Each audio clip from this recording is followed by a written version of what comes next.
Have you been looking for a way to stay focused on your goals and grow your MSP? Accountability groups from RocketMSP can help. We offer weekly accountability sessions that meet online with a group of your peers. Your success begins with accountability. Go to www.rocketmsp.io to join your accountability group today.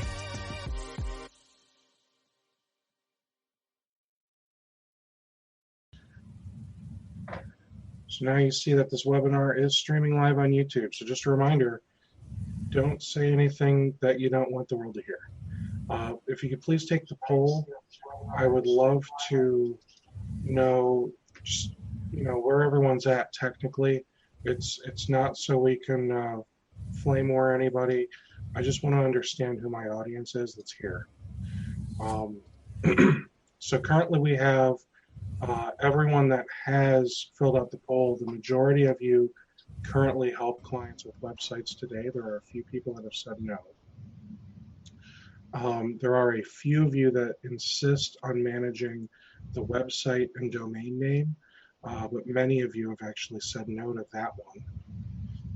Do you have a document created that outlines how to migrate a domain or website? 2 of you said yes. Everyone else said no, and that makes sense. I mean, that's why we're all here. Is today we're going to make that document. Do you have any web design clients today? So this is specifically if you're doing design work, and that's about half and half. And then DNS. Do you understand DNS for websites and domains? We did get a sort of. And nobody has anything specific that they're hoping to learn. So I'm feeling pretty good about all this. As people join the webinar, I'm going to turn them into panelists. And I know I've said it a few other times, but I'll say it again. My goal with making everyone a panelist is that everyone will participate and will have something to contribute. If you don't want to, totally cool. You can leave your mic off. You can leave your video off. The only thing making you a panelist does is give you the opportunity to speak and be seen at your own free will. So with that said, hello everyone. My name's Steve. It is after 1. We are officially started. Today is the webinar for a documentation party. I've had a lot of fun doing these documentation parties, and today's party is for website and domain migrations. And I've invited Howard to join me. Howard, if you could maybe give a little introduction about yourself. Sure. My name is Howard Spaeth, located in Bergen County, New Jersey. I primarily do website creation for my business. I do some IT work, but I mainly do websites. I take my clients from step A to step Z, everything between, migrating domains, creating domains. If they're on a existing hosting and they're not happy, we do a migration over to a server where they are in control, same with their domain. So basically, I help clients go from not being happy to being happy and where they are in full control of everything.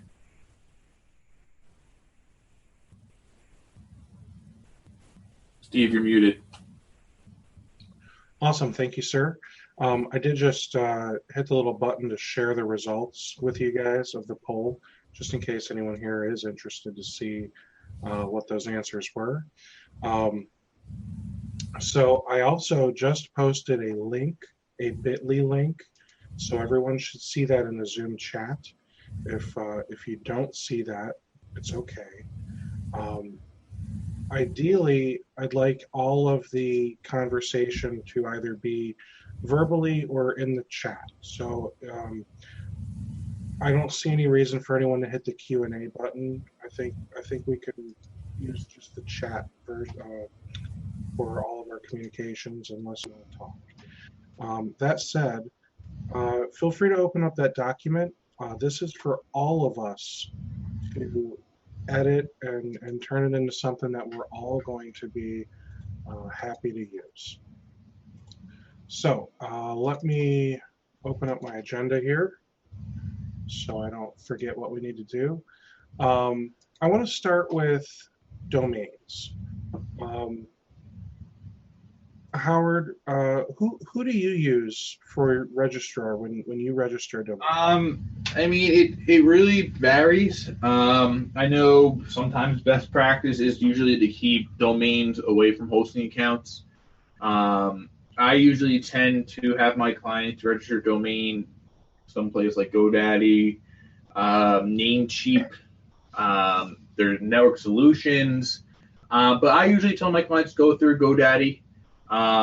Sometimes they'll say, well, can we just kind of keep everything in one location? So sometimes I'll help clients who just buy a domain through their hosting provider. As far as security, I usually like to do them separate because if one account is hacked, God forbid something just happened, they hack your GoDaddy account, that's your hosting is, well, then they can get everything, and then they can really have their fun. I use SiteGround for web servers, but as far as domains, I usually use GoDaddy primarily. The one thing you do have to be wary of with GoDaddy is that they did recently, probably about a year ago, change their policy. And this is for everything. That if you buy a product, you have 30 days money back guarantee. After 30 days, they do not give you your money back, nor do they give you any kind of credit. So once day 31 hits, you're out of whatever you spent. So you got to really think of what you want your domain to be. That makes sense. Yeah. Personally, I do everything as far as domain registrations with Google Domains. It's probably not the cheapest. It's $12 a domain, and I don't think I have to pay any tax. I'm in Ohio, so I don't know if that matters for tax with other states with Google Domains. The reason I go with Google Domains is, honestly, their interface is super simple. It's minimalistic. It looks exactly the way you would expect anything made by Google to look, but it also has, everything I need. It lets me register the domain. When I search for domains, it has a ton of top-level domains available, like the .coms, .gurus, .whatever. It does DNS. It does all of that. It offers free, what's the word? Privacy, registration privacy, so that way I don't have to pay extra to hide my name and contact information from people that are trying to scam me into paying them for the domain registration. It also, I like that they've got a little drop down, so that way, do you have Google Apps? Yes. Hit the little drop down and bam, all of the Google Apps DNS entries get plugged right in for you. You don't have to deal with any of that. So that's what I do. So when it comes to domain registration, my way of doing it and Howard's way of doing it are two very different methods, and I did this intentionally because I'm not going to sit here and tell you this is how you're supposed to do things because this is the right way. That's not how technology works. There's 10 ways at least to do any one thing. You may not like 9 of the ways to do it, but that doesn't mean that there's 9 wrong answers. So, Howard, it sounds like you prefer when the customer purchases the domain and takes care of all that themselves.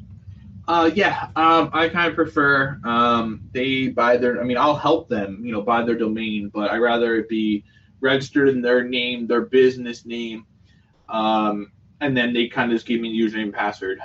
This is just because I have seen circumstances where a client does not own their domain, their business name is not on there, they're not even anywhere listed on there. And if that's the case, well, then it's up to whoever is who the domain is registered to give it up. They don't have to if their company, my client's business is not on there. The company whose domain is registered, they can just say, well, too bad, it's with us, and go find another domain. Can they take them to court and they get it back? They can. But it's also, is it really worth the domain? Granted, it's your company, it might be your company, and it might be a subsidiary of your company. But I always, whenever my clients are registering a domain, I say, listen, put your information on there. If you want to put me as a technical contact, that's fine. You don't have to. Just give me your username and password. It also kind of avoids that possible awkward conversation later on. I do know that, it is a business, and somebody might find someone who's in their family is becoming a web designer, or they might find someone who they want to work with instead. This also gives them the ability to say, hey, Howard, we're firing you, but we don't have any information. If the domain's in my name, well, I can say, well, tough luck, I'm not giving it to you. But if their name is, they kind of say, hey, we're going a different direction, thanks for all your work, and that's that. And then they have full control of everything. I do the same thing with my servers. I rather them kind of everything they pay for it. It's in their domain, it's in their names and everything. I will say that I do manage a guy's domain. It is in his name, but it gets billed to my credit card. But that's also because he's on a monthly plan with me. The minute where he says, okay, I'm no longer paying you monthly, then he puts back his credit card information in there, or whoever he's using. But no, I think just having my clients pay for it, because then if something does happen, it's their head. If they do get hacked, they can't kind of come after me and say, hey, you were hacked, blah, blah, blah, blah. It's kind of on their responsibility to make sure that they have a strong password. So that's a reasonable way of thinking. I guess, excuse me. I just feel like I can't, oh, there we go. I felt like I couldn't clear my throat the whole time. So that's a good way of thinking. I feel like my way of thinking is the complete opposite, in the sense that, how do I say this nicely? Customers are idiots. Customers are big idiots. And I can't tell you how many times I've had people ask me why their email isn't working or why their website isn't working. And, I just assume that they're smart enough to pay their bills. So I don't even think to check, is the domain name active? I'm checking, what happened at Office 365? Did the web server go down? And an hour later, I'm like, oh my gosh, I just ran a whois, and the domain name expired yesterday, or whatever. Because I know there's that grace period, and but anyway, I've just come to the conclusion that customers are idiots, and I mean that. That's a term of endearment. Trust me, because if I truly didn't like working with my customers, I wouldn't be in the business I'm in. But we do have to kind of babysit them almost, and we have to take over everything we possibly can to ensure everything stays up and running. So I manage all my customer domains. If I'm hosting their website, I'm managing like 85% of their domains. I include it with the price of hosting, and it's just easier for everyone this way, because honestly, if they screw something up and didn't see that the domain name is expiring or whatever, sometimes it costs them extra. I know with GoDaddy, like, what do they give you, Howard? A 30-day grace period, and then after that, they charge you an extra $100. I believe that is right. I know Network Solutions, you have 30 days. I know with Network Solutions, I had this with a client recently. We were going to launch his website. His domain was expired. I think that was I think the basic process. I think this is for everybody. Actually, is it expires, then you have 30 days to reclaim it. After the 30 days, then it goes into a period where no one can buy it, it can't be accessed, and then after 90 days, they put it back onto the market. So you kind of have, I think it is 30 days. I think you're right. I think it's with everybody. You have about 30 days to put it in, pay for it, make sure. But you will have to pay a restitution fee. I know with Namecheap, I believe their restitution fee that we had to pay was around $35 for back. Yeah, because I'm telling you, GoDaddy, it was something ridiculous, like somewhere in the $100 to $200 range. Wow. And I feel like the answer or the reason is, why not? Because they can. Yeah.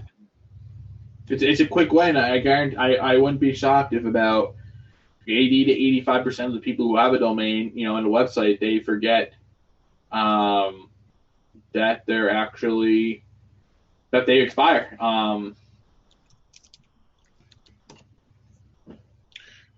So Alex Bass said, because for those of you that aren't seeing the chat, someone said, Matt said, he had a bad experience with Namecheap, primarily around the SSL certificates. Alex said, why purchase SSL certificates? They're free. And he brought up Cloudflare, but there's also, why can't I think of that one where you can just get a free SSL? Let's Encrypt. Sorry. Oh, yes, Let's Encrypt. That's it. Yeah. So the reason that you would want to buy an SSL cert is, maybe you're hosting something at a client's physical server and you need, a real certificate. Or maybe you're setting up a shopping cart and want to make sure you have a real certificate and not a Let's Encrypt certificate. So there are a multitude of reasons why. For the website stuff, Let's Encrypt cert is, I would say, for most of my customers, more than plenty. But I'm also not hosting. Steve, sorry, I got something to add to that one. So Let's Encrypt only gives you a 3-month certificate. That's the main deal with it, and it's purely for websites. Now that certificate is good and it works, but you also have to renew it every 3 months.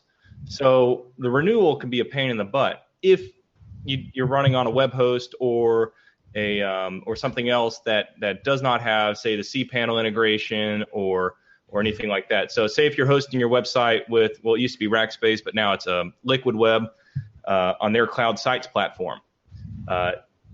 They do not have the integrations with Let's Encrypt. They do not have the integrations with Cloudflare. So because they do all that stuff internally for you. So there's some things out there where Let's Encrypt is great, but it only works for primarily cPanel based web hosts. Right. And also typically only shared web hosting providers, not dedicated web hosting providers. So it's good to know. Yeah. I didn't even think about that. I use Plesk to host all of my sites. Yeah, Plesk, can do the same. It just automates all of it for me. Mm-hmm. So. Mm-hmm. Yeah, I know with SiteGround, I believe that Let's Encrypt auto renews every 3 months. So I've been on SiteGround for my server, and I took it off Cloudflare, I'd say, at least 3 months ago, probably January. And I've never had an issue with it expiring. I'm almost positive that it just automatically auto-renews. The other thing is with SSLs is you may want something that lasts longer for a multiple website, and also use it in addition on, say, remote desktop session hosts or anything like that. So you could buy a more expensive SSL that's not just dedicated to a website, but still use it for your website as well. Right. So, and I do know that who was it? Alex talking about, or who mentioned Namecheap? Who mentioned Matt? Matt mentioned Namecheap. Yeah, I know that Namecheap does have SSLs that are pretty pricey. I know Perhaps that. I should just clarify my statement earlier. The issue with Namecheap and the SSL certs was we were picking up a multi-domain wildcard SSL cert for an Exchange server that the client wanted in-house, and they had existing hosting and products with Namecheap, so it was required that we use Namecheap. And after we went through the purchasing process, we found out that Namecheap at the time, I don't know if it's still valid at the time, Namecheap resell Komodo certificates. Yep. So as you purchase it from Namecheap, they pass it on to Komodo, and then when you want help or trying to figure out where the cert is in the process, we were getting battered between the two, and it took like 5 hours to try and get it back. I ran into that same issue with one that I had purchased through, I think it was just SSLs.com, and it was a Komodo certificate, 3 years, and I had to rebuild the remote desktop session host, and it was an absolute nightmare getting that certificate recertified. So, yeah. I blame Komodo mostly because I think Komodo withdrew a lot of stuff, but I mean, I totally understand where that frustration comes from. Now, alternatively, we also had a client who we use DigiCert for, and they are pricey as hell, but their support is phenomenal. Like, you call them up, and like within 2 minutes, you got somebody on the phone, you got a new cert in your inbox. The support is unbelievable, but then it should be at that price. Yeah.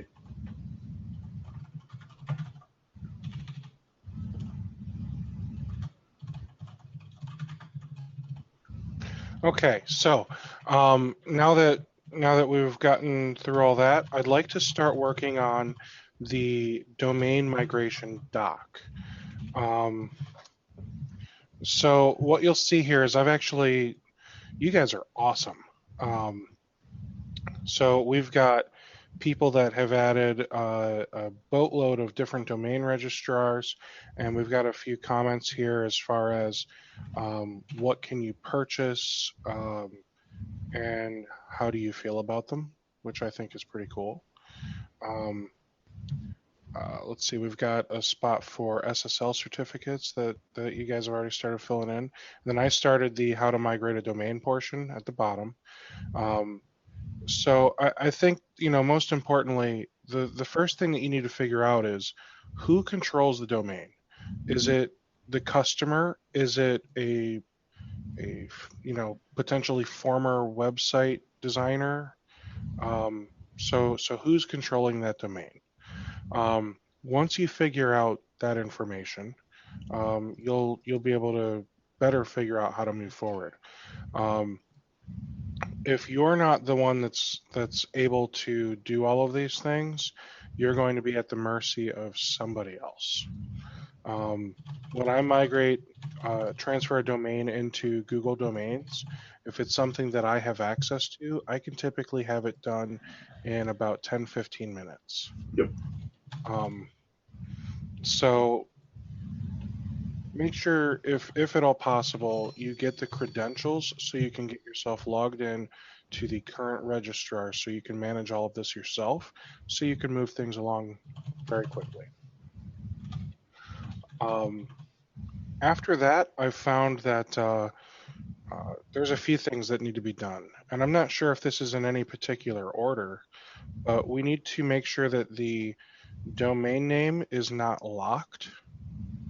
We need to make sure that the whois information is accurate. And by accurate, I mean there's going to be some emails sent to the current registrant of the domain name. So you either need access to that email box or the customer does, and they need to be able to ensure you that they can forward these emails to you quickly.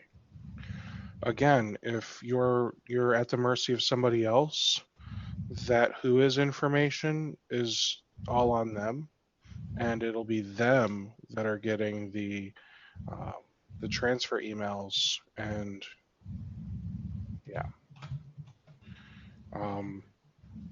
Howard, anything to add to all of that? No, I think you pretty much hit on the head. I do know that I ran into a situation where actually, well, no, I think you hit on the head, but I do also know that you can, let's just say, Steve, you're hosting a client's website and they want to migrate to me. If the account that your host, that the domain history is on GoDaddy, and I have a GoDaddy account, they can simply also just move that domain to another account without migration. And that also works for TierraNet. I did do that, so I do know that Google does that too.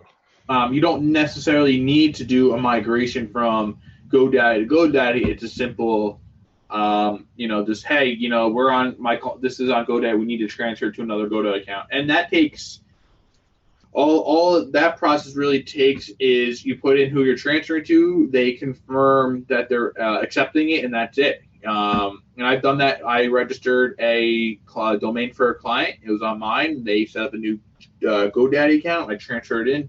They confirmed it. Took maybe 15, 20 minutes total. And the nice thing about doing an internal transfer like that is now you also don't have to pay for that extra year of the domain. Correct. Well, so I know that's one thing that people don't realize is when you transfer a domain, like say I transfer something into my Google domains, I mean they want their $12. Yeah. Yeah. No, I also know that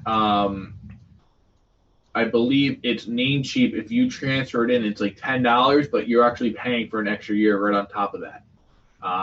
So that's that also works as well. I'm trying to add a line here, Steve, in the document, and it's not letting me. Where? Underneath Wikibooks, I want to put TierraNet in there. Not letting me.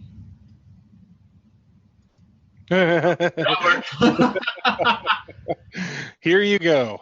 Love it. Love it. So once we have gained access, unlocked the domain, made sure that the who is information is accurate, there's something else you need to get from the current registrar, and that is the authorization code. The authorization code is going to look like a 3-year-old sat down in front of the computer keyboard and just started mashing keys. It is a very secure code for good reason.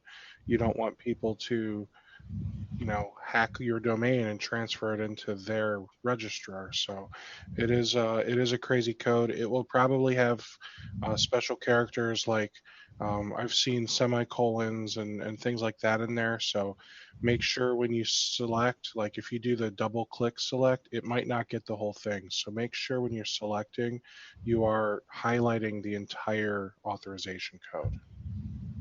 Just a little tip from me there. And you also, you also make sure whoever you're transferring to, you also, once it's done, it won't go through unless you accept the new register. We're not there yet, Howard. Sorry. Okay, so once we've got that authorization code, now we can go to the new registrar, our registrar. And if somebody else wants to type all this up while I'm talking, please, by all means. We're currently technically on 5.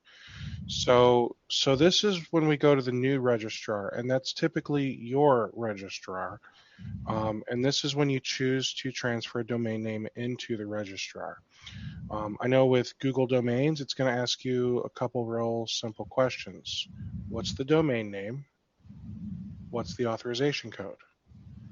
And once you type in that domain name, it's even going to show you, here's the email address we have on file based on that who is information from number 3. So if number 3 is not done correctly, number 5 gets screwed up. So as long as you see that the correct email address is there, you can hit the transfer button. It's going to ask you for $12. You will pay them, and then the process begins. And beginning that process is very simple. It's you typed in the authorization code already, so next an email gets sent to the current domain registrant. A link will need clicked in the email to authorize the transfer of the domain. Oh, I missed a step. Google will ask what whois information you want on the domain. Also, if you want it to be private, I recommend going with private. There's no reason you should want jerks to be sending you letters with invoices for $50 to renew your domain and transfer it over to them. Mm-hmm. Is there anything else Google asks for when initiating a transfer? Do they ask you about DNS? They ask. I think they do. So, and that's the other thing we need to think about. So DNS, we need to make sure we get a copy of the zone.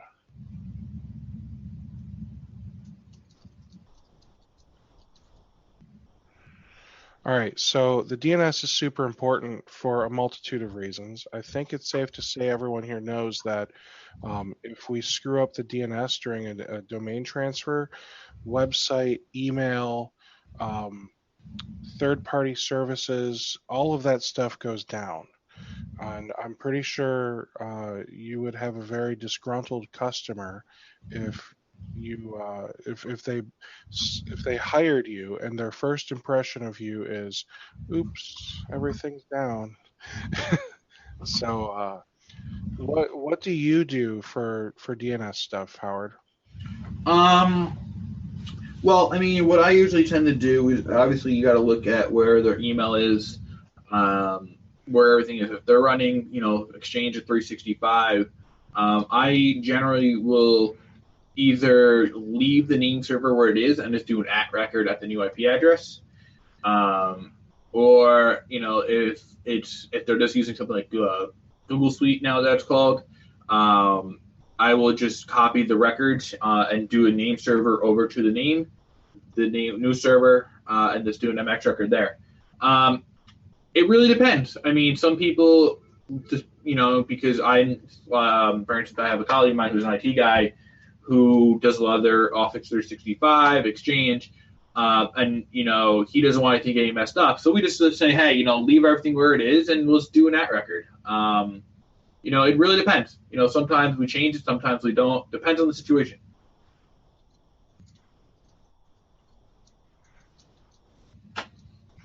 Okay. So for me, DNS is pretty cut and dry. I move DNS as well. DNS goes to DNS Made Easy.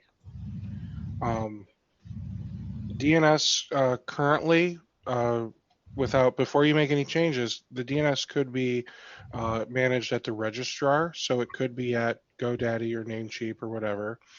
It could be managed at the web host.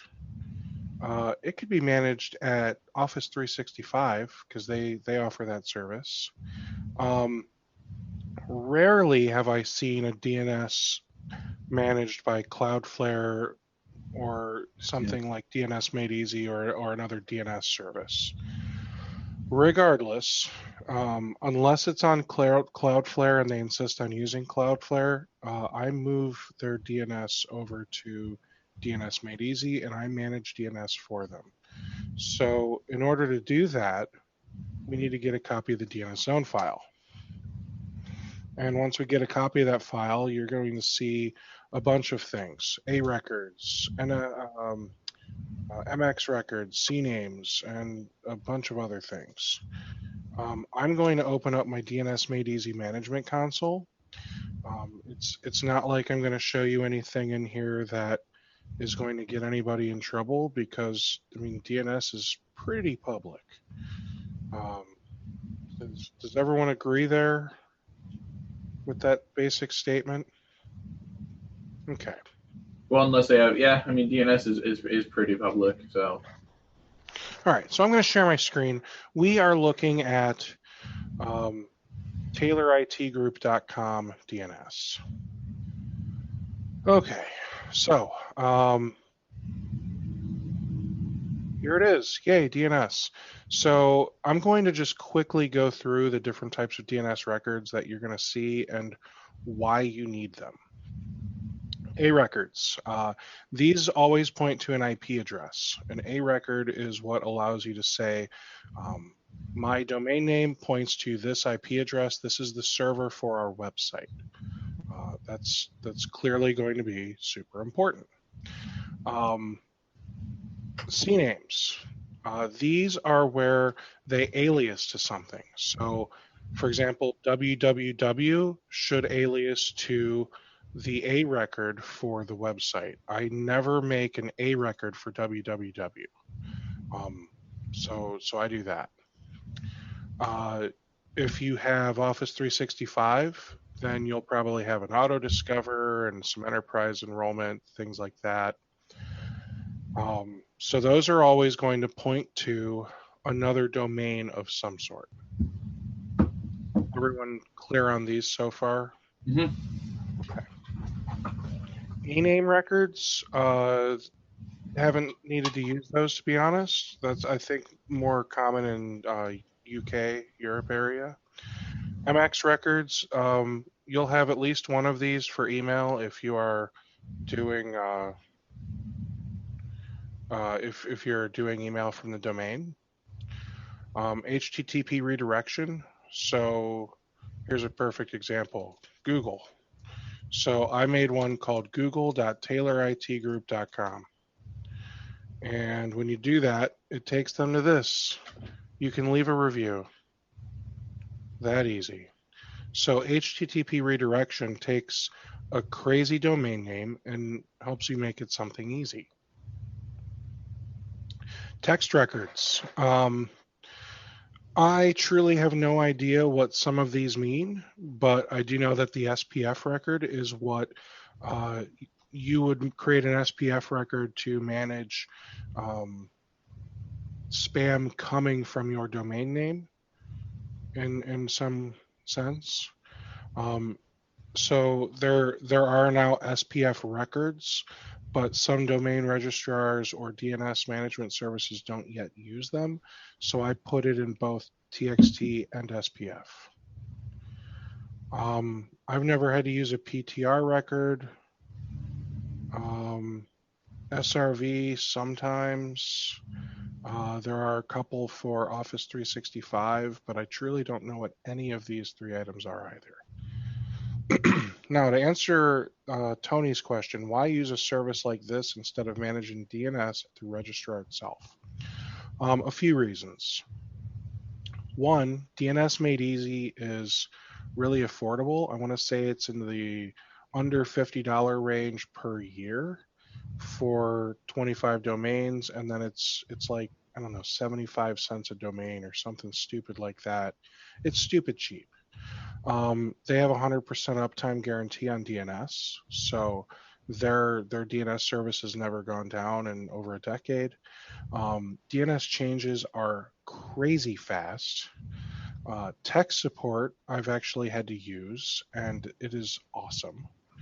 And then it also allows me to, one, I created my own custom NS records, so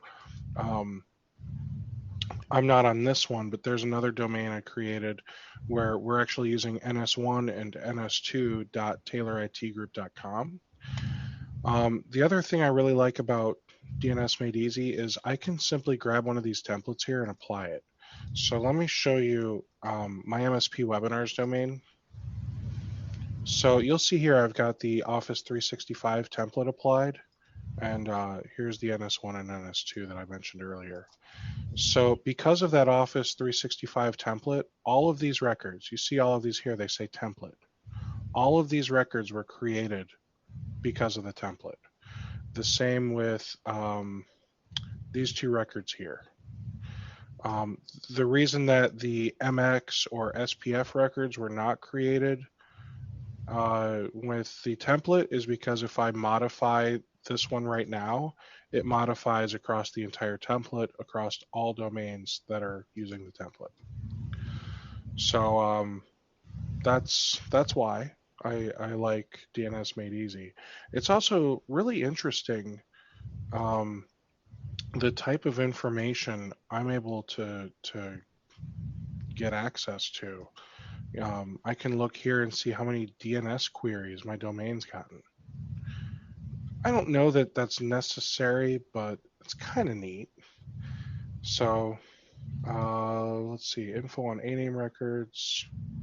Okay.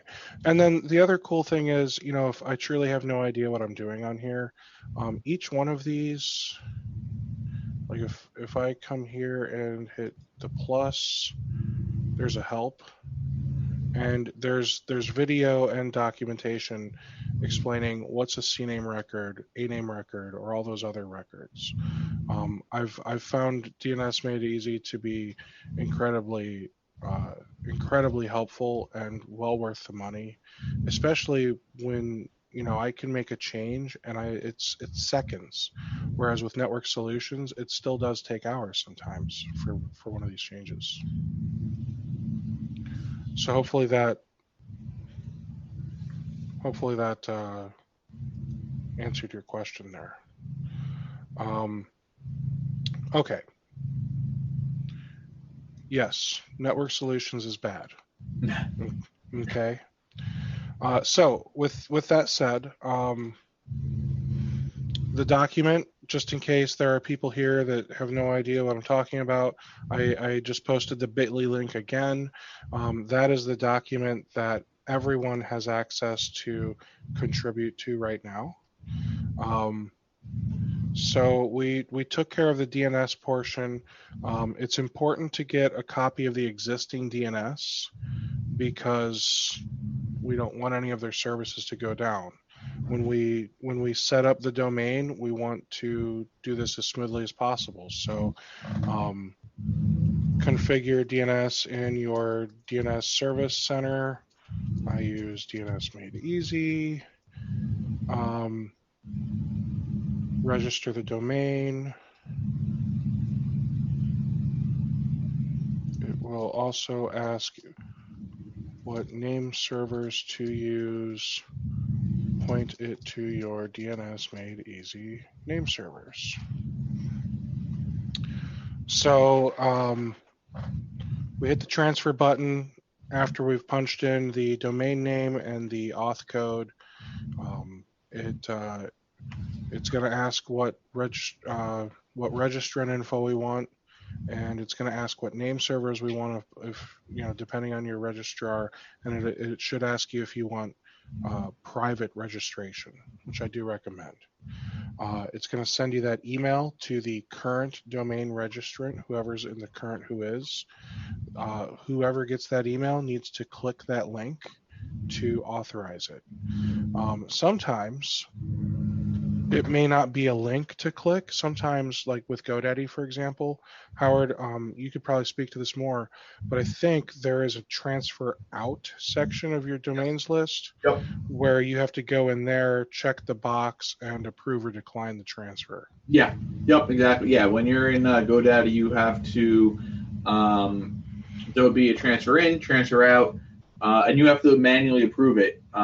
And they'll send an email explaining that you have to manually accept it, and then you click it and it'll bring you in there. And then once it accepts, and then it takes, goes through the whole process. But yeah, you definitely have to accept it.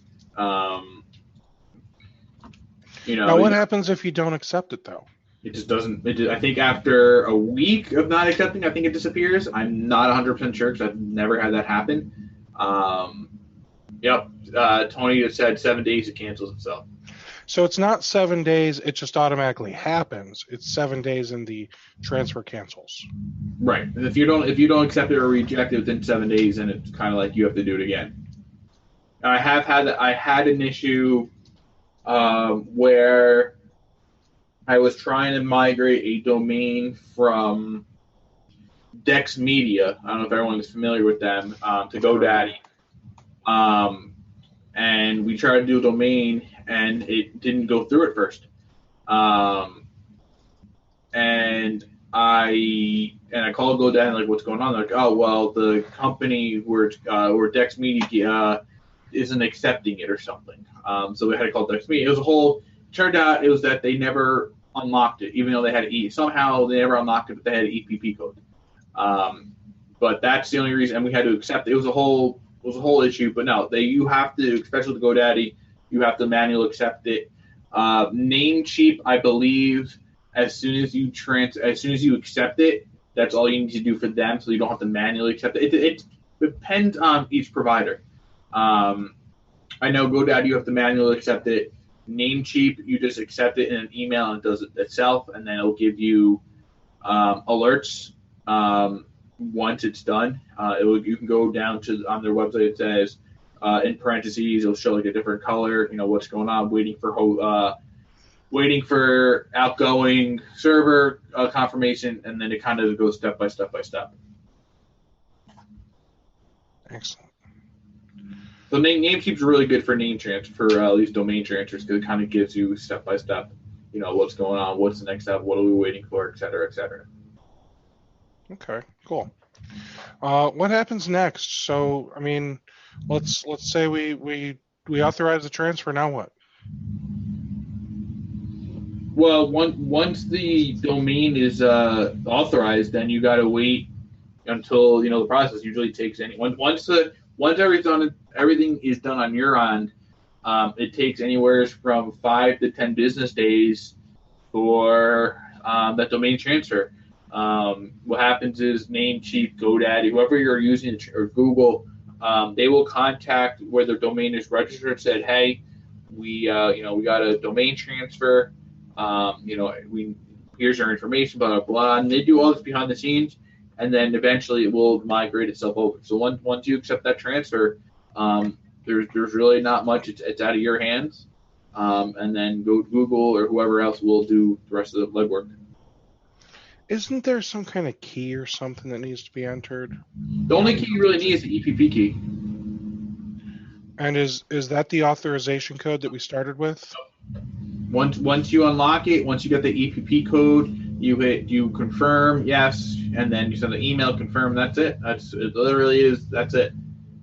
That must be a GoDaddy thing where there's an extra key or code or something. I'm thinking. Not that I'm familiar with. So I think Howard's skipping over a step or two. So you get the EPP code from the original registrar. Then you take that code, and the new registrar, you enter that into the control panel when you go to start the transfer. And then after that, there's emails that are sent from both registrars or saying, hey, are you sure you want to confirm that this is something you want to transfer? That's what the coach Steve's talking about. Yeah. So, yeah. And then from there, that's usually how, then it just kind of it's automatic at that point. Okay. So once we punch in the transfer code, the auth code, whatever, and then the transfer is accepted, we're done on our end. Is that accurate? Great. Let's move on. How to transfer a website. So I think this one is going to be much more involved. I'm not going to say more difficult because we're going to make this super awesomely easy for you guys. So with that said, there are tons of ways to transfer a website. There's also tons of different types of websites that you could transfer. What's the most common type of website you guys are working with these days? I know what my answer is. Yeah, I know what mine is too. Alex at PHP. WordPress for me. Same. How about you? Honestly, I would look at it more as where's the current hosting provider and what is their back end. Because if you're using a cPanel account and you're transferring it to a new cPanel account, a lot of there's built-in website migration tools that can go from cPanel to cPanel. Yep. Now, whether or not those are allowed by the hosting providers is a whole different matter. Right. But it can make it an absolute wonderful, easy transfer process if that's the case. Right. And a lot of times hosts will do free transfers as well. Yep. From cPanel. I know SiteGround, who I use, they do a free website move. And I did ask them, what about, if you got someone who's on cPanel web email, Like, yep, we'll do a whole cPanel move for you. As long as you got FTP or you got credentials, we'll take care of it all for you. So let's talk about a more manual method of migrating, because I feel like most of the time we don't have the luxury of using cPanel or Plesk or whatever to just magically migrate these websites. Otherwise, we wouldn't need one of these fancy documents. So there are. I want to talk about 3 methods today of transferring a website. And like I said earlier, there's probably hundreds of methods of transferring these websites. I'm not saying the other ones are wrong. I think these are the 3 that Howard and I are more likely to do. Mm-hmm. So I'd say first and foremost, let's just get your regular old HTML, PHP, ASP, whatever website out of the way. Open up FileZilla, log into the old web host, download it, log into the new web host, upload it, change DNS, done. Yep, that's simple as it can be. And if I'm sure there's more to it than that. You'll want to. What I do is I change my host's file to change DNS in my system, so that way I'm not affecting the whole globe. And test the website. Make sure everything's working correctly. If there's a form, make sure that the mailer function in the form is still functioning once you've moved it to that new web host, that kind of stuff. So, yeah, download, upload, test. If everything looks good, go live. If things don't look good, well, this isn't a troubleshooting documentation. WordPress.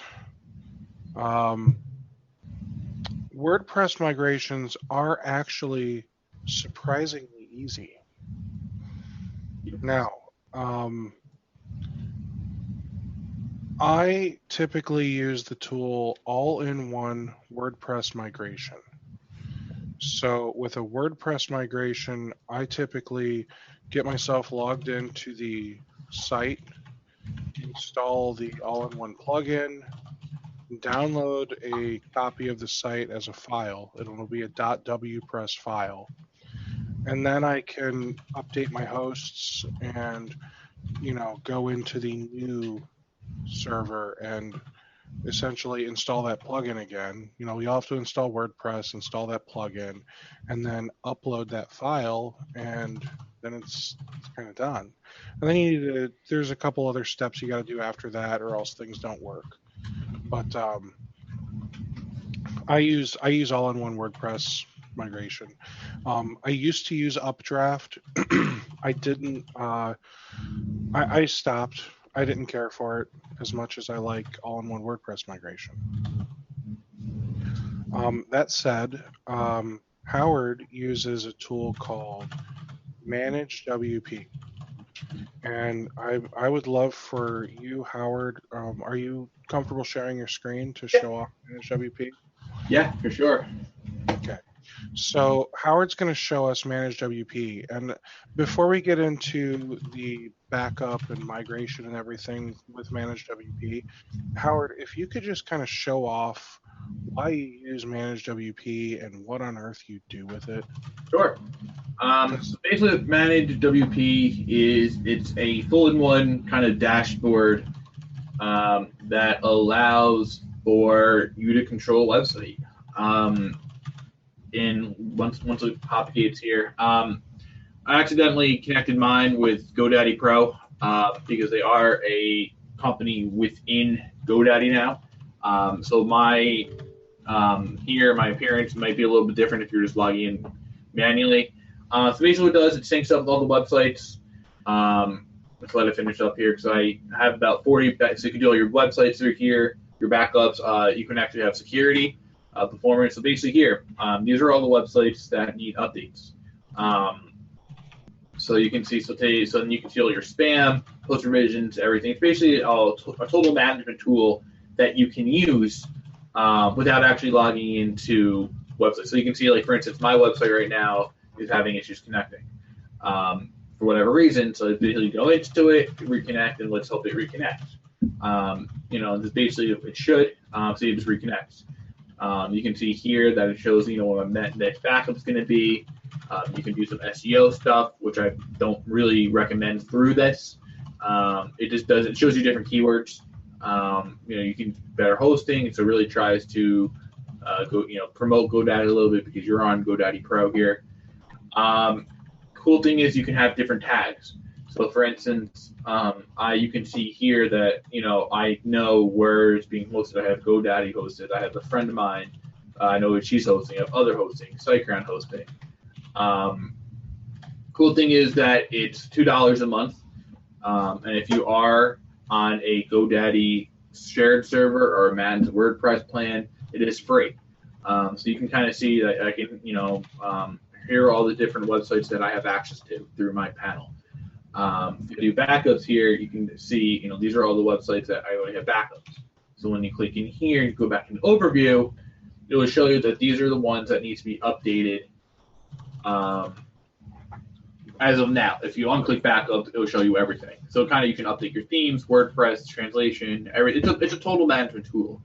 Another great reason why is if you have some security plugins that are on your site that actually, lock you out if you don't enter your password, which I do all the time.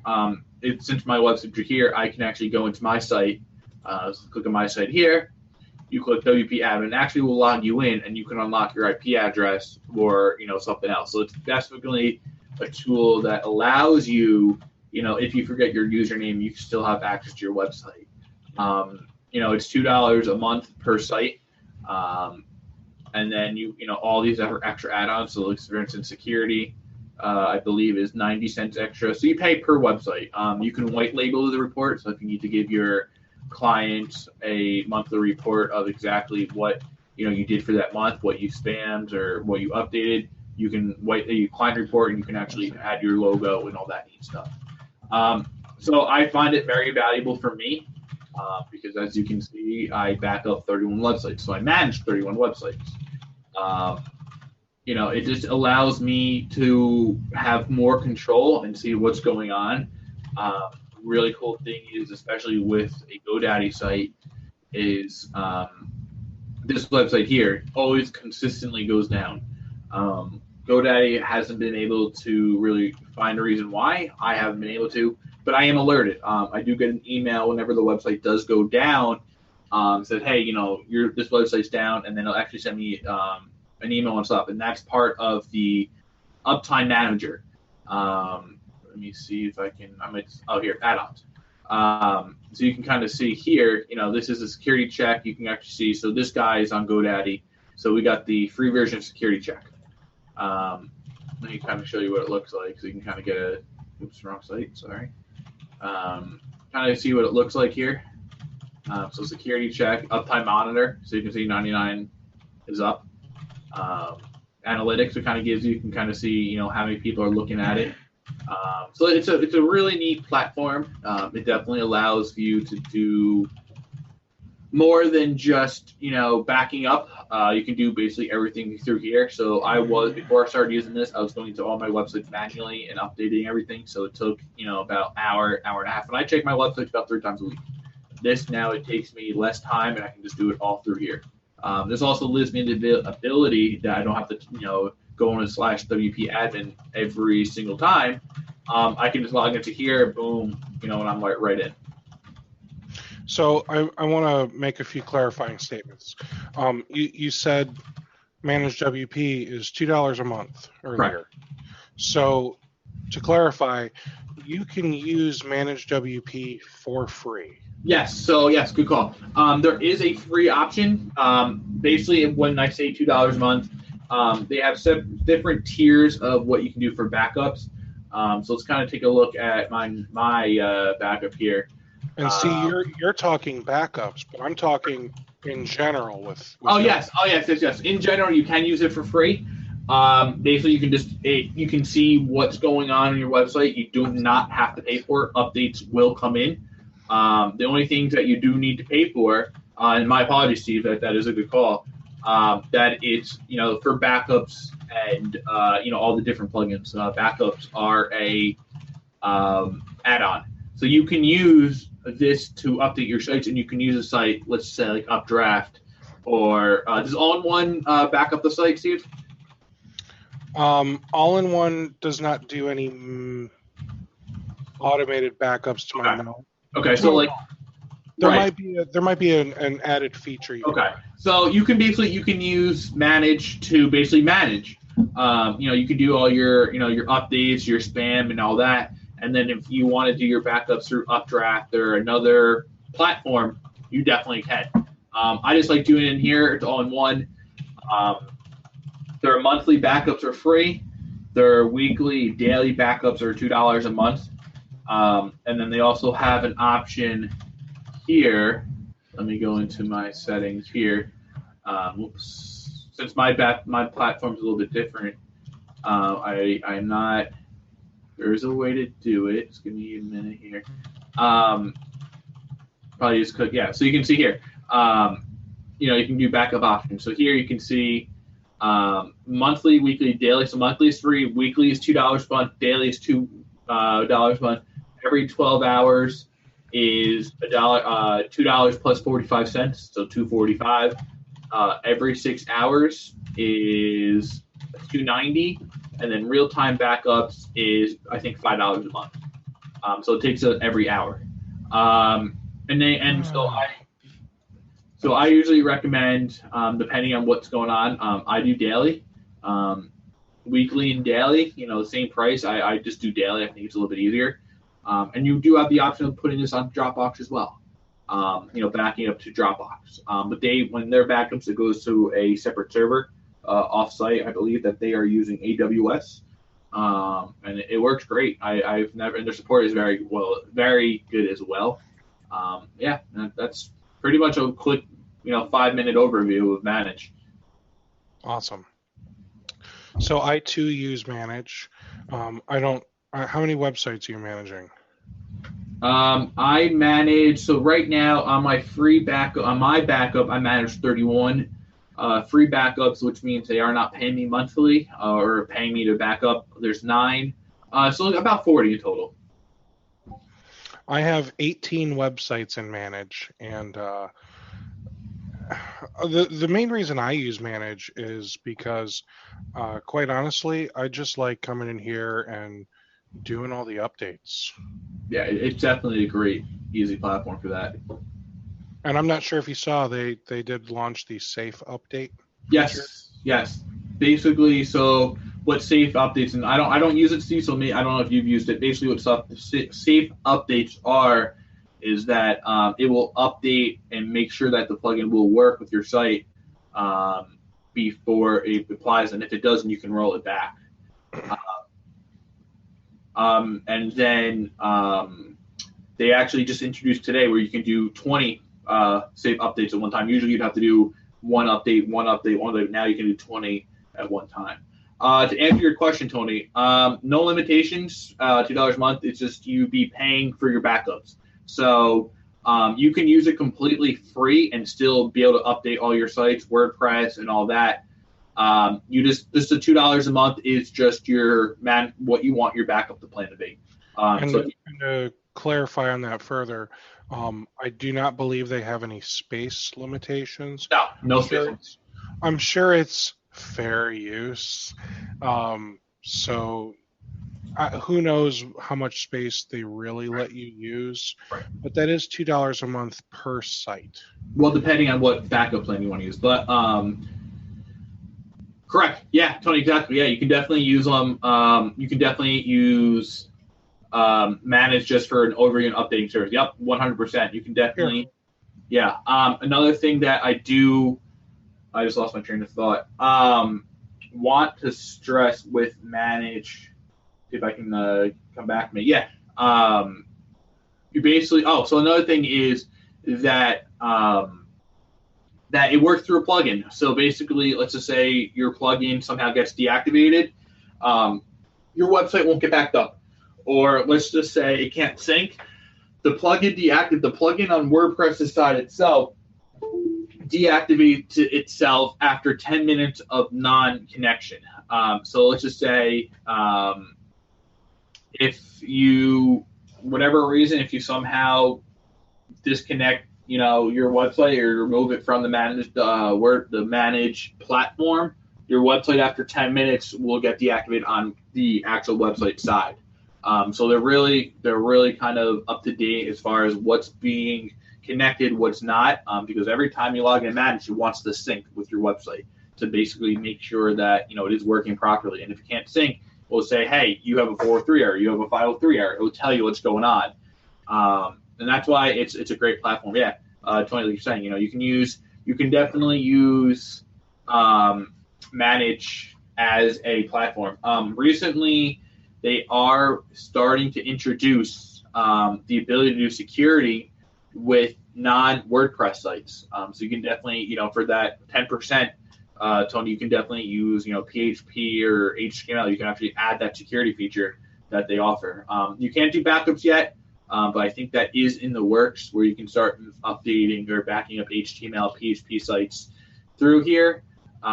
I just don't know when that's going to happen or if it's going to happen, but I do believe that they have been talking about it. And there's actually a great Facebook group that most of the developers who work with Manage are in.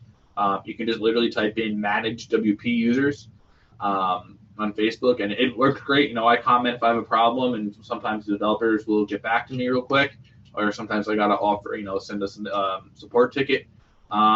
But I will say I've been using it for a little over a year, and I'm, like I said, I manage 31 sites. My bill has never reached more than $55 a month, and that's for 30 websites. Because I get charged. I somehow, when they introduced their new platform, I was already a member, so they gave me a 10% off a month. So I'm actually paying $1.80 per website, and I do my backups once daily. So. And just to clarify, I did a refresh here. So Howard, this doesn't refresh your view automatically? As far as what? When I log in, I always have to hit this button up here to make sure I'm seeing the latest. You don't have to. I know as soon as you log in, it will automatically sync with the website, websites that you have. It said last updated 13 days ago, and I'd been logged in for 10 minutes. Oh. It might be because you're using the free version, right? For most of them? Yeah. Yeah, that might be why, because that last update was 13 days ago. I know that when I log in, my sites are just automatically there. And if I do something like an update plugin, whatever, through FTP, I just hit sync and it works. It might just be because you're using the free updates. It's very possible. I don't know the answer for that, to be honest. It might just be because you're on the free version of it and you're not paying it. So, it might not sync up. Maybe once a month it syncs. I don't know.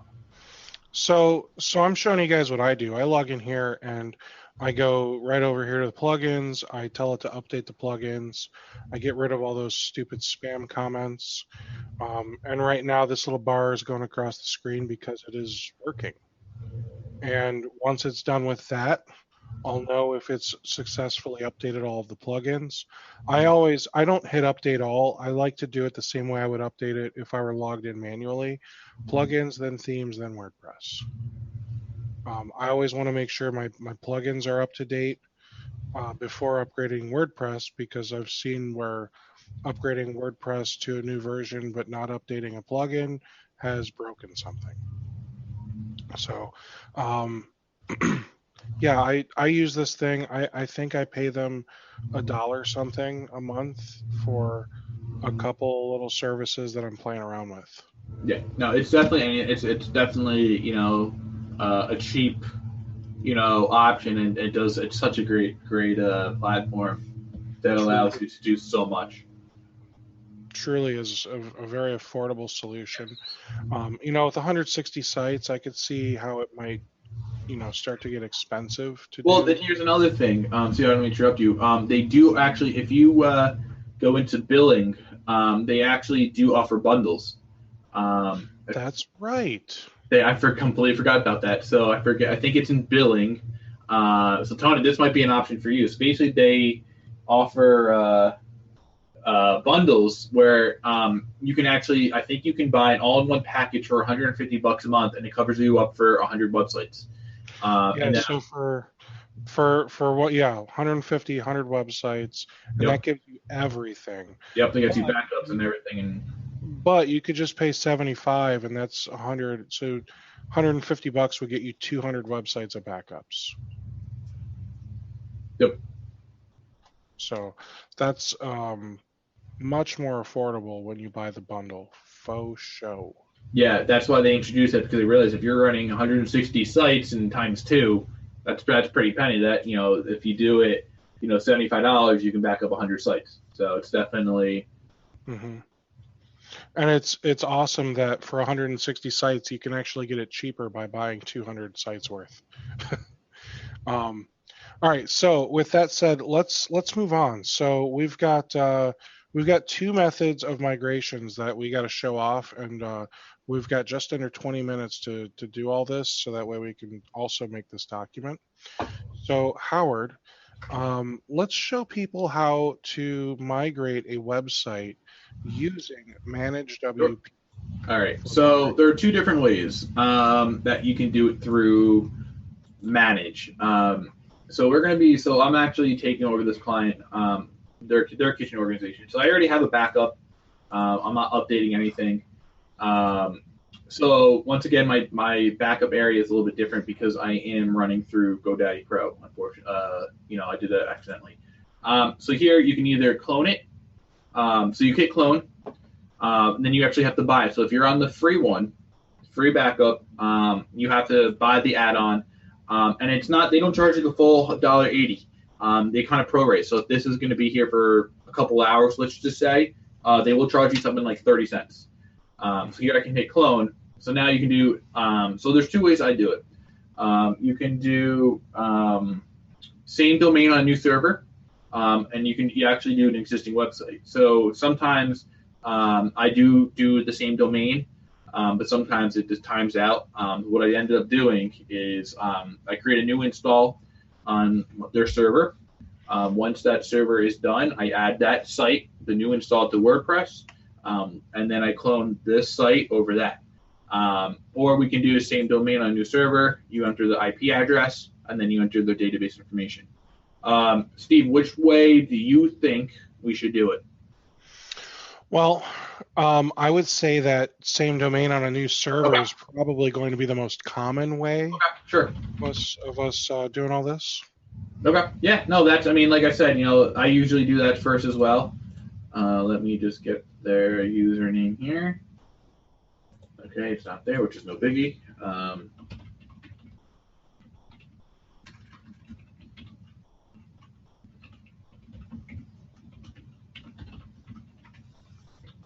If I enter the password right.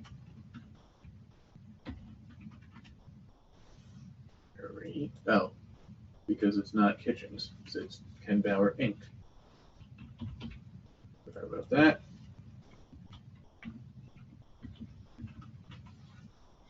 All right. So first things first is at least for Manage, you need to figure out what their IP address is. So here's their IP address. You just pop this in here. You test the URL, say great. Okay, so now you got to do FTP. So you got to set up a whole FTP account. And this is a brand new account. All right, so we're going to go down to FTP accounts. I'm just going to do Howard. I'm going to create a password, which I will be changing later, for argument's sake. You want it in the main folder. You get if I type the password right.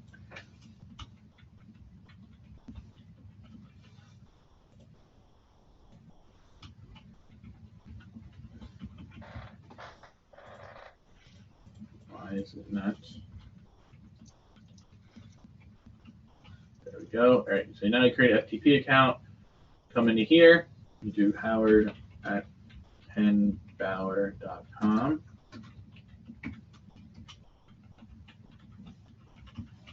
So basically, you leave this here, localhost. Now you got to create a database. Basically, you come into here, then you got to go into here. Go to cPanel again. And then we go down into MySQL databases. So you can basically name it. I'm just going to go to 2017 for it doesn't really, great. All right, now you have to have a username. You can do Ken Bauer _Howard, Ken Bauer _ doesn't really make a difference. I'm just going to probably do kitchen. Howard, might I suggest the wizard version of this to make it a little simpler? Yeah, good call, Ben. There definitely is I forgot there is a wizard.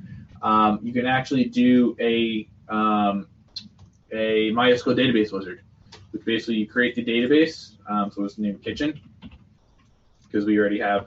You can actually just do here. Ken Bauer username is kitchen 2017, and we'll just do a password, which I. Give me a second. I'm just going to bring this over here so I can do a password generator. You always want to make sure that your database has a strong password. I recommend password 123. Yes, that's yep. You want to make sure you have all privileges. You're all good. Now you already have the database and everything set up. So you come back into here. Actually, let me just do this. I'll bring this back into here. Okay, so apparently it doesn't want to work right, which is fine because I'm using a different browser. So you come into here, you go back to return home because you want to find out. It's going to bring you back here. No biggie. Go to here. So here's a database we just created. Ken Bauer Kitchen. Ken Bauer Kitchen is a privileged user. No biggie. You can always change that later on. Oops. Not even what the all right. So what was that again? Yeah, right. So here is where you put the database in. And I forgot manage. It will show you what that password is for that database. So it doesn't. All right. So we're just doing. So DB name is Ken Bauer _ kitchen. Did you spell that correctly? Yeah.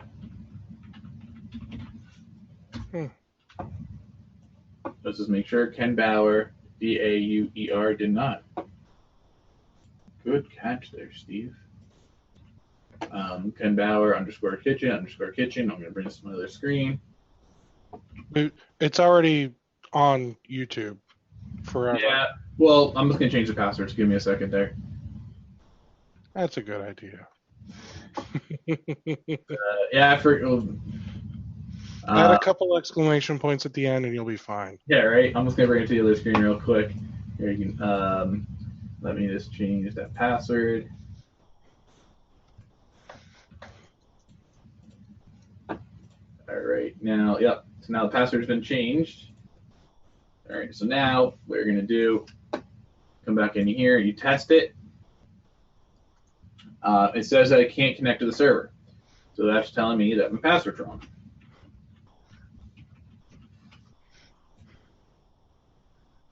So you say whatever, let's see, why is it not? Sometimes it gives you issues. So I'm actually going to change my FTP password here. Yeah, so sometimes with this, it does have little blips. All right, so that is, let me bring this back over here. As in, this rarely works perfectly. Yeah.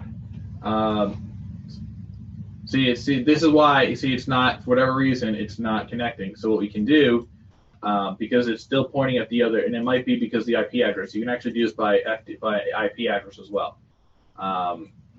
So sometimes it might be because it's on, it still wants to do the regular. See, there you go. So basically you want to, when you're cloning it to a new server, you want to make sure that you have the IP address that are the same. Because it's not great. So you test credentials, it's going to say good to go. You hit clone, so it's going to clone that site over here.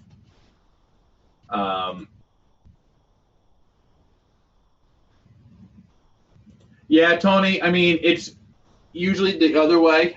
It sometimes works better as far as doing FTP, PHP, MyAdmin. This is more of a tool that makes it go easier. The other way, if I just did WordPress over WordPress, it would have been done by now too. That definitely does work better. So now you can see in the background here, that basically it's going to take the whole backup.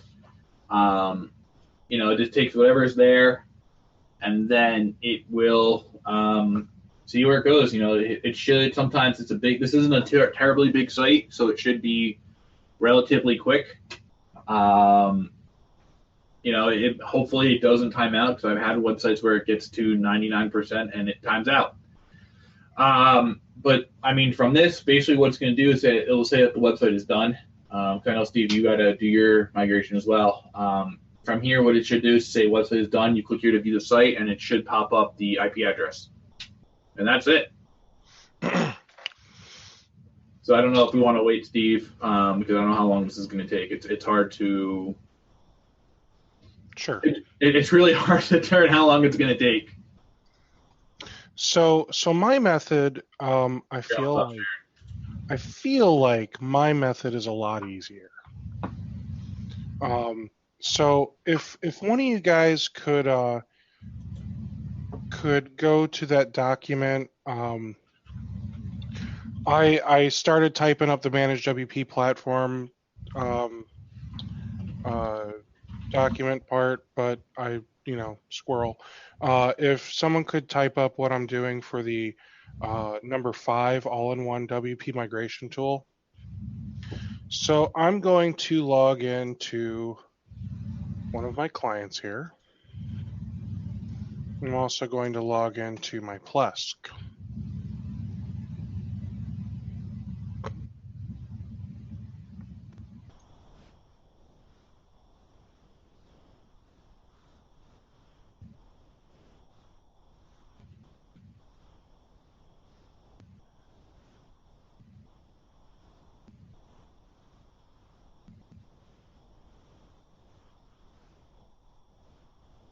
Interesting.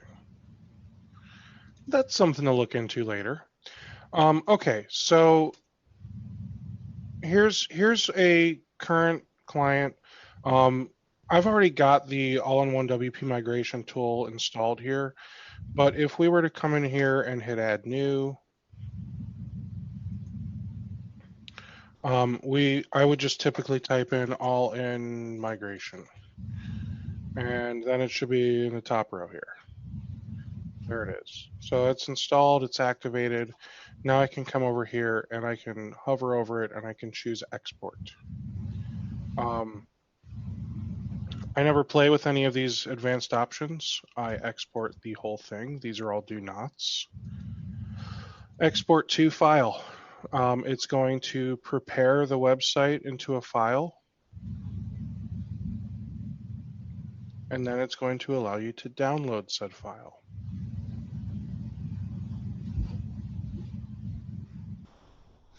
And this can take a little bit of time. It really depends on how big the website is.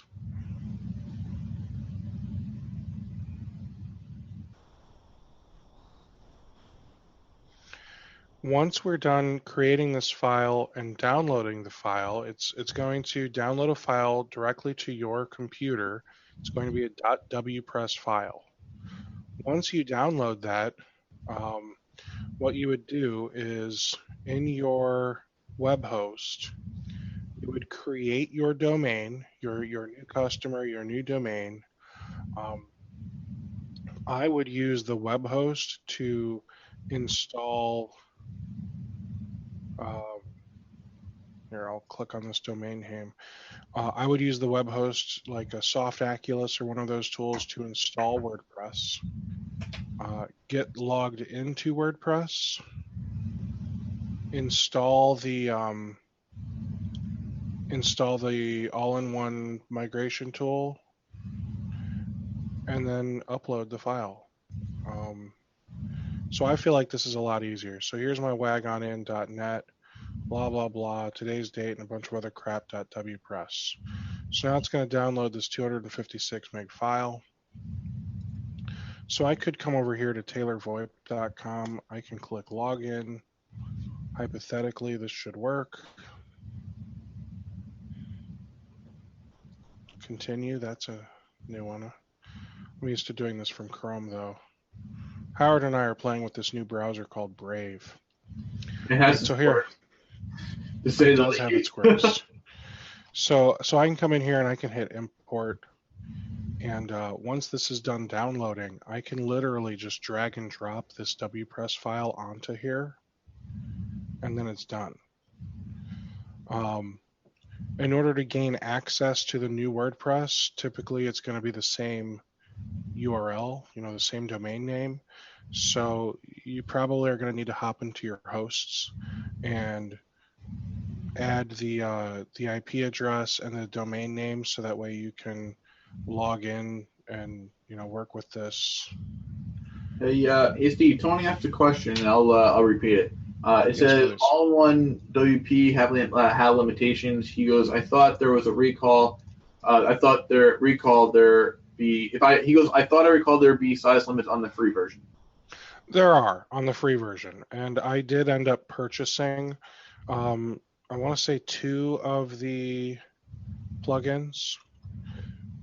So there is the unlimited extension. It is $69. You have an import limit of half a gig without this extension. Once you exceed 512 megabytes, you'll need this extension, but you buy it once. Once you buy it, you own it. You can use it a million times on a million different domains, and that is never going to make you pay for it again, that I'm aware of. I did also buy the Dropbox extension. So this allows you to do exports and imports directly to and from Dropbox. And it also has a backup scheduler. So if you have Dropbox and want to use something like all-in-one WordPress migration tool, you spend the $100 or the $170 if you need both. And now you can use Dropbox to back up all of your WordPress sites with this plugin. The upside is you're probably going to save a ton of money compared to managed WP. The downside is there's no central management, which means you have to log into each one of your domains and check to see that the backups are working correctly. It does have a bunch of other extensions for different places that you can host a site or store stuff, multi-site extensions. So there are a ton of different options here. So TaylorVoip.com. This is probably, this is the OIT VoIP site for now. Not for long though, because I'm literally going to drag and drop Wagon in over to Taylor VoIP. Just to see, basically, I want to go back. So that backup right now is still at 54%. So this way, the way that we just did it takes a little bit slower. That's why if I cloned it over another install, it would have been probably ready to be done by now. So this is probably going to take a while because it's probably a slower server, and it's just going directly into the FTP. Oh, so you can do sort of what I did, where you set up the WordPress on your new server and migrate everything over to it. Yeah. So basically, what you do is you would do a new install. You do a new install over, a brand new install. You add that to the dashboard, and then you have the ability to clone the website over another website. So you basically can have a plain empty website with the newest version of WordPress, whatever, and then have that site and clone, we'll say Ken Bauer Kitchen over that new install, and then that new install would be Ken Bauer Kitchen. So does it require DNS, or can it do that using IP address? As long as because basically you're adding the new install, right? So let's just say on the SiteGround server, I do a new install of WordPress, add that to that managed dashboard. And how are you accessing WordPress without DNS working correctly? Well, because you can do it through the IP address. You just do one whatever their IP is / WP admin. But once it's installed, you can actually access WordPress. You could do the host files, yeah, for sure. As Tony's saying, Well, host file locally, but Right. I guess my confusion is, how does Manage WP know how to access this website? well, it's all through the plugin. Basically, what you do is on that new SiteGround, you install it's all through the plugin. You install the plugin on the new server, on the new site. You add it to your dashboard. It'll show up as like my blog, whatever it is, because you can log into that through once the install is done. You log into it. Once it's done, you log in, it shows it, and then you add to your dashboard, and then you clone it over, and then that's pretty much it. Awesome. Yeah, so that like right now I'm still at 55%. Yeah, I'm winning. Yeah, right. All right, But so you know, that's what I usually do it. It tends to build. It's a little bit easier and quicker. You know, I don't know why it's not even a big site. It's 287 megs, so you'd think it'd be done by now. So it shows, you know, but that's why mine's going so fast. Yeah. Mine's 256. oh, That's why mine's way faster. Way faster. Okay, so with that said, have we covered everything for everyone? You guys feel like we missed something?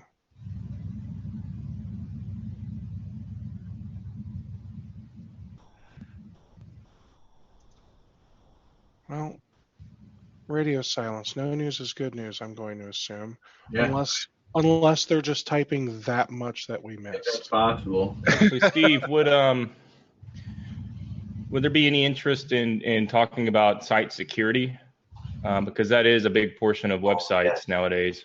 WordPress fence, perhaps? WordFence, rather? Yeah, absolutely. Sure. If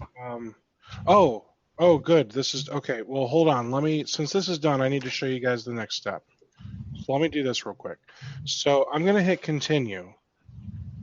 And now this is going to go through all this. Once this is done, it's not actually done. There's one last thing that we have to do, or else the website is kind of broken. And I'll show you what I mean.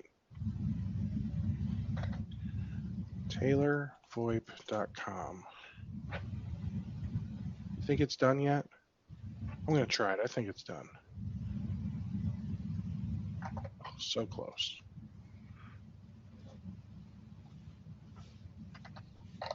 I'm at 56% now, Steve. Okay, so here's what happens when you go to TaylorVoip.com. If we click on services, you're greeted with this really scary looking error message, right? 404, document not found. That sucks. What you have to do is, for whatever stupid reason, you have to go in here to settings and permalinks. As Tony just said. Okay. Oh, good. It's in staging mode. So I'll get logged in here real quick. Copy password.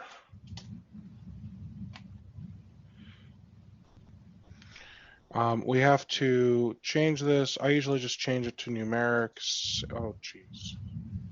Hit save and then change it back over to post name, and then everything just magically works.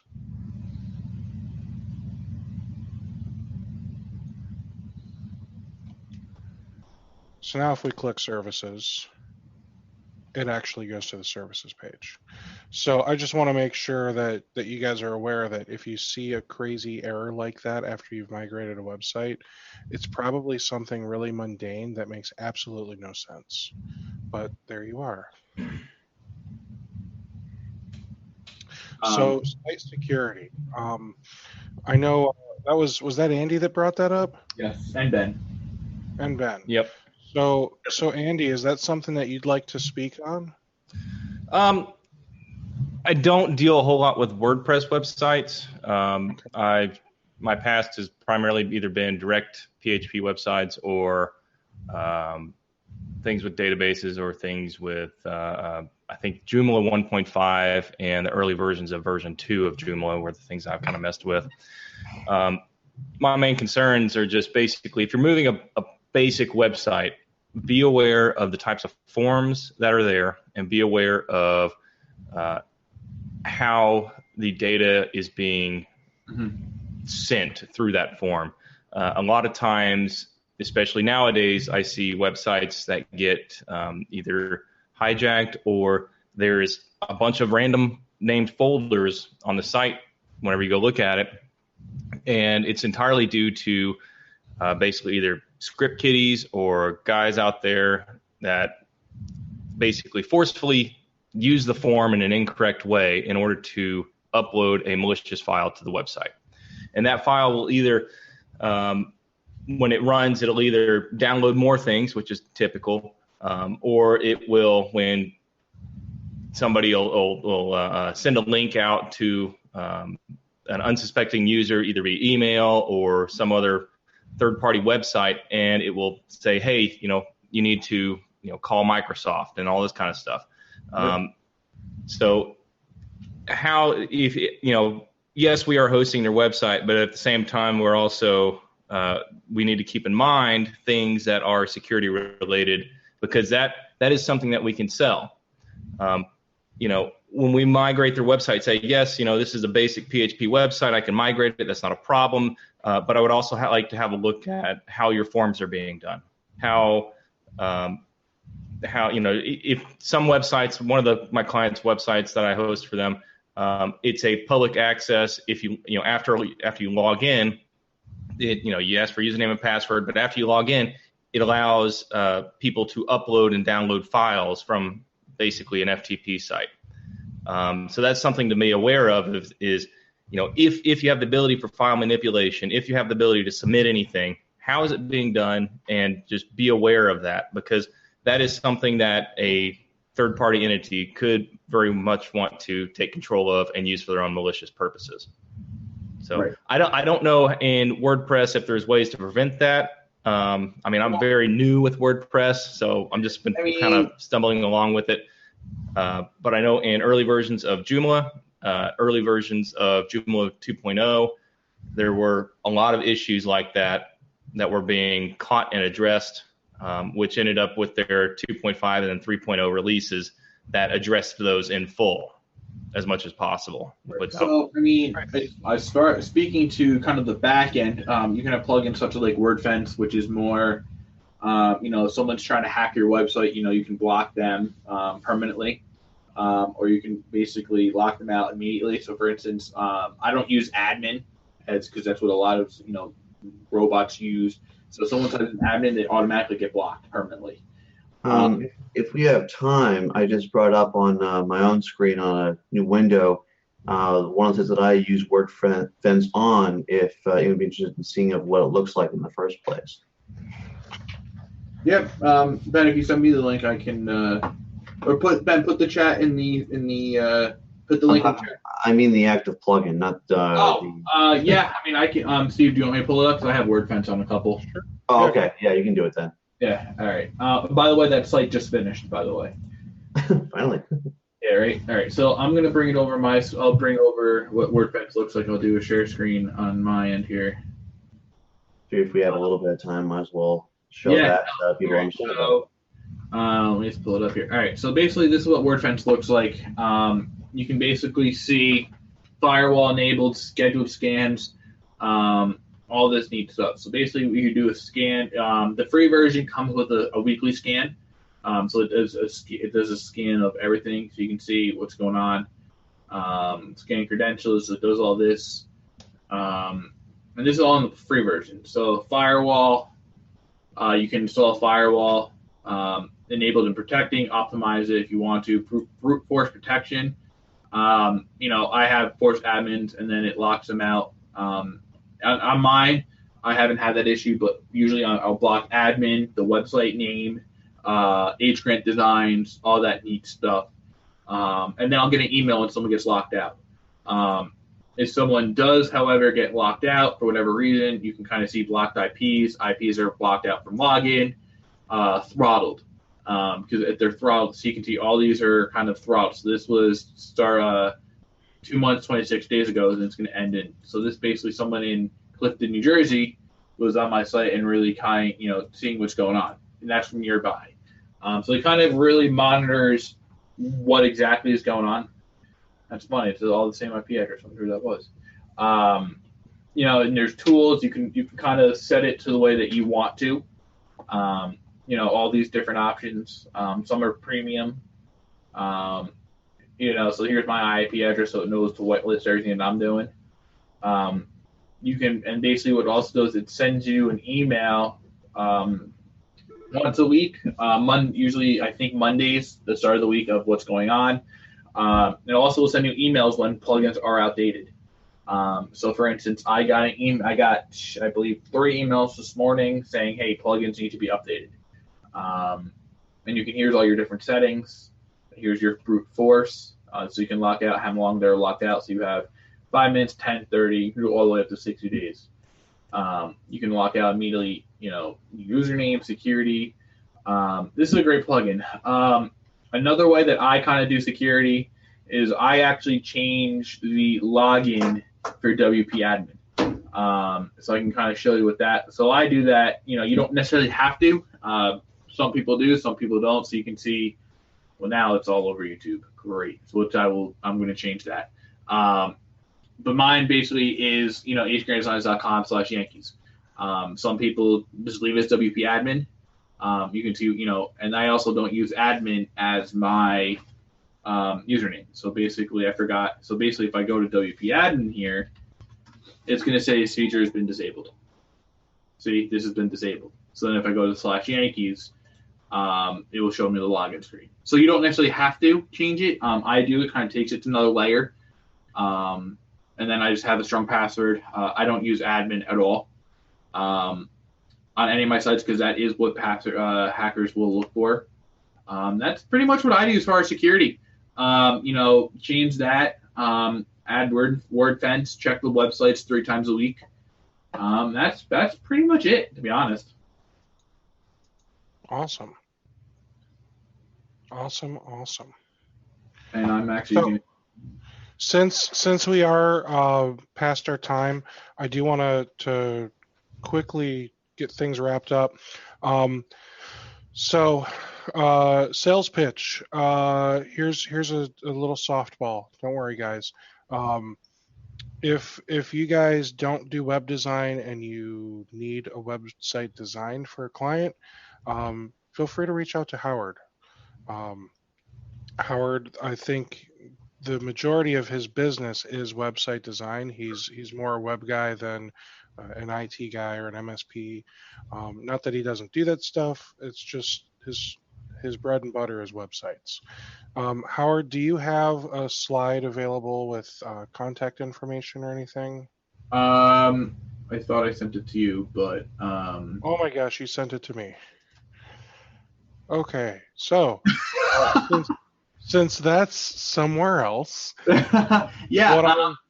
But you can, I can definitely, actually, what I can do is I can do this. I can do something really, really simple. Nope, I got it. You got it? Okay. I got it. So I remember I sent it to you. All right, so I'm going to put this up here, and then let me share this. Perfect. So here is Howard's contact information. If anyone would like to speak with Howard further for any type of website design stuff, hosting, management, or maybe you just want to shoot the breeze and learn more about Managed WP, I'm sure he'd be willing to chat with you about all that stuff. Now, MSP webinars. So you guys have probably realized by now that I've been doing this for a little while. So I ended up going on Fiverr. Don't worry, I didn't spend a lot of money. But I went on Fiverr and I had a nice professional logo made up for this thing. Because why not? And I've got a ton of webinars scheduled already.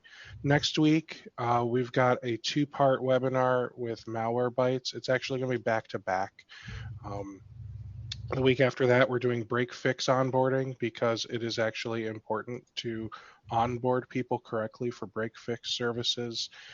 We got stuff for VoIP phones, putting a cool tool on your website to convince people they need you. Kaseya RMM Tech Chat, that one I think is going to be huge. Third Wall is a security tool for lab tech, and then What's Your Stack? That one is basically talking about what tools are you using. So I just sent out a newsletter earlier today. So for those of you that are here, thank you. I'm going to send out a newsletter again next week. I do have this Patreon page as well. So it's patreon.com/Steve Taylor, or if you go to mspwebinars.com, it redirects you here. This is where I post everything. So every time we do these webinars, I post everything up on Patreon. And then I also post some bonus content.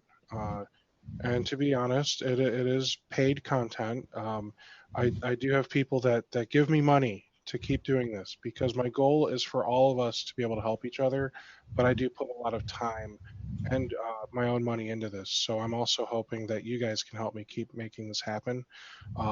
Most of this stuff costs you a whopping $1 a month. So I'm not asking for a lot of money, guys. But if you can find it in your hearts to help me keep doing all of these webinars and help me keep cranking out content for all of you, I would be forever happy and grateful to all of you.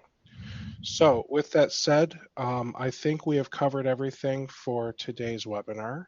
So I'm going to go ahead and stop the stream here, and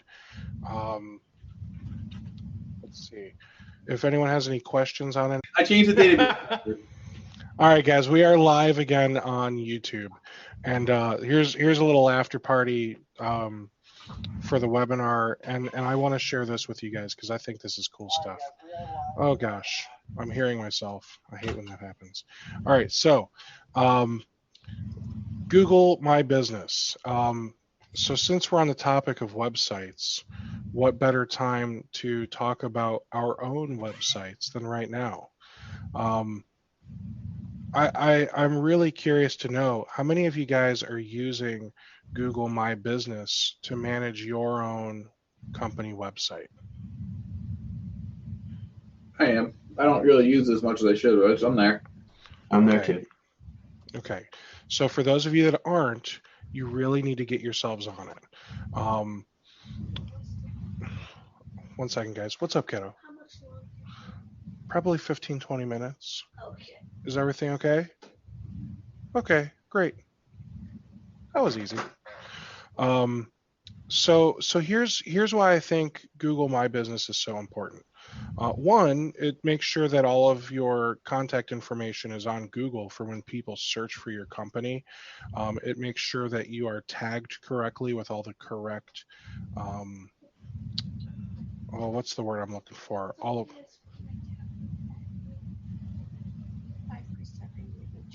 Okay, go ahead and grab it. I don't know where the charging cable is, but here's my keys if you need to go out to the car. Okay, I swear she might not bother me again. All right, so here's the reason I like looking at the Google My Business. Insights, these are huge. I can actually see how many people are seeing my information. I can see my reviews. I can even see there was a spot somewhere that showed me how many times people clicked my phone number to call me from a Google search. Where was that? Oh, I got to click the Insights button over here. So this information I just think is so cool. It shows me how often I'm listed in search versus maps. How many times people are clicking to call me, get directions, visit my website. So all of that information I think is super cool, super helpful. And I feel like you should know how your business is doing. I mean, you might think, one person calling me in the last month is terrible, you might think it's awesome, but you won't know how you're ranking without coming in here and looking at this information. And keep in mind, this is only from Google. So there's also Bing, and it's really just Google, let's be honest. All right, so with that said, I also use a tool called Yext. So some people are probably going to say, oh, that's just such a waste of money. And other people are going to say, holy cow, I didn't believe something like this existed. Yeah, So, awesome. So my big thing is, for those of you that don't know, my company name used to be IT Works, and I changed my company name earlier this year. So as a Yext customer, I was able to say, hey guys, I need to change everything everywhere. And we updated my information in the knowledge manager, and it literally changed everywhere. Every single listing that they manage was changed from IT Works to Taylor IT Group. So you can come in here and you can make sure that all of the categories that relate to your business are selected. It has the right address. You can even edit the map marker. So you can say, here's where the building is, here's where you should walk to, here's where you should park. I mean, it's just nuts that that you have this much control. But the reason that it's helpful for you to know, like, routable, here's where people should drive to with the GPS. And then the routable also helps with Uber. People actually can find my business on Uber, on Apple Maps, and all of that because of this. Phone number, featured message. If I wanted to add one, I could. Description, hours, what days I'm closed, all of this I'm able to manage through here. And then it also manages my Google My Business information, what shows when they search for my company. I can manage my my Facebook cover, which needs changed apparently.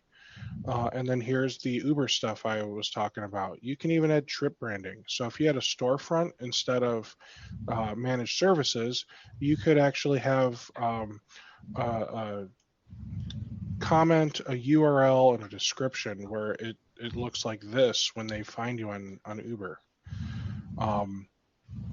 So Yext is worth I think I spend $400 a year on this, and I know that sounds like a lot of money, but it really makes my life a lot easier when it comes to managing my business listings across a bazillion directories. So yeah, that's that tool, and then Google My Business, and then finally Facebook advertising. Have any of you guys ever tried to do a Facebook ad? I did one and I got nothing out of it. Okay. So I'm not going to sit here and tell you that this is going amazingly or anything, but I am going to tell you that I'm playing around with the concept of Facebook advertising, and I've already gotten a couple of leads from it. They have not gone anywhere yet, but I'm excited to see where it goes, is really what it comes down to. So I've got this one here, residential endpoint protection, where I'm basically trying to sell a managed service to residential people. And the reason I did residential was because it was easier for me to figure out what my audience is. And what I mean by that is, if we look at residential managed antivirus, I was very specific in my audience. Basically, what I'm looking for are people that are at least 25 who've got some money coming in, at least 40 grand. I want them to have a premium credit card. I want them to be using Hotmail, MSN, Yahoo, or AOL. I don't want them using Gmail because those guys are usually smarter. Not that I want to target idiots, but we do need to make sure that we're targeting people that don't think they know enough to manage this themselves. I also decided, why not throw in investors and homeowners, and their interests should be something along the lines of having a family, being a parent, that type of stuff. The goal is, with the managed endpoint security stuff, is to help them protect themselves from the ransomware, back up the computer, get the open DNS umbrella, all that good stuff. So that way they don't lose all of their family photos, their resume, whatever else they've got on their computer. And eventually I'll figure out how to make an audience that pertains to the business people I'm looking for. But for right now, I just don't know how, and this was hard enough. But if we look at the ads manager here now, you'll see I've got my campaign, and here is the, where's the ad?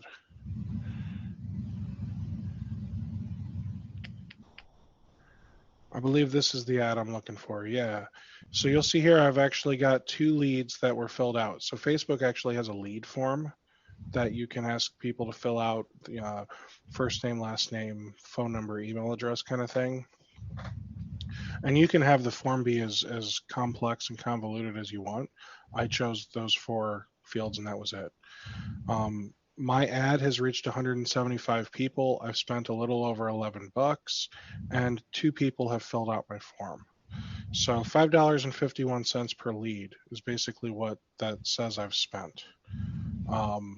Now, a lead doesn't mean a sale. One guy is interested, and that would be for the $30 a month, and I would be pretty happy if $11 brought me $30 a month.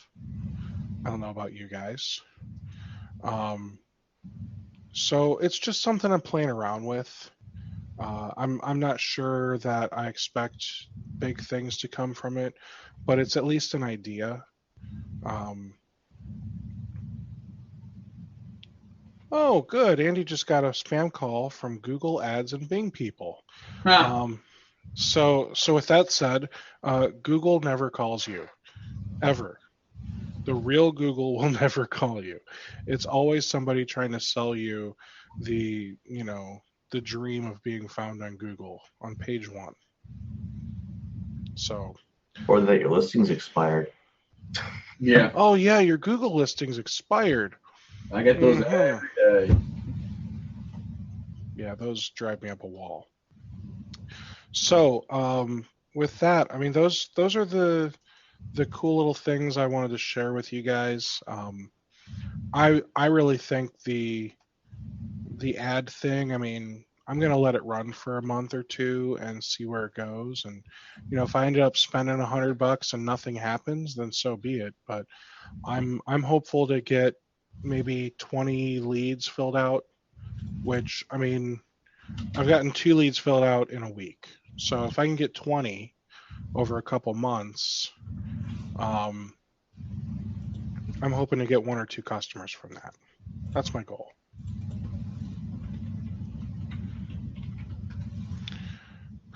All right, guys. Anything else that you would like to review, go over? Nope. Cool. All right. You all have a wonderful afternoon, a wonderful week, and hopefully I will see you all next week at the Malware Bytes webinar. I think that one's going to be a pretty cool one too. Have you been looking for a way to stay focused on your goals and grow your MSP? Accountability groups from RocketMSP can help. We offer weekly accountability sessions that meet online with a group of your peers. Your success begins with accountability. Go to www.rocketmsp.io to join your accountability group today.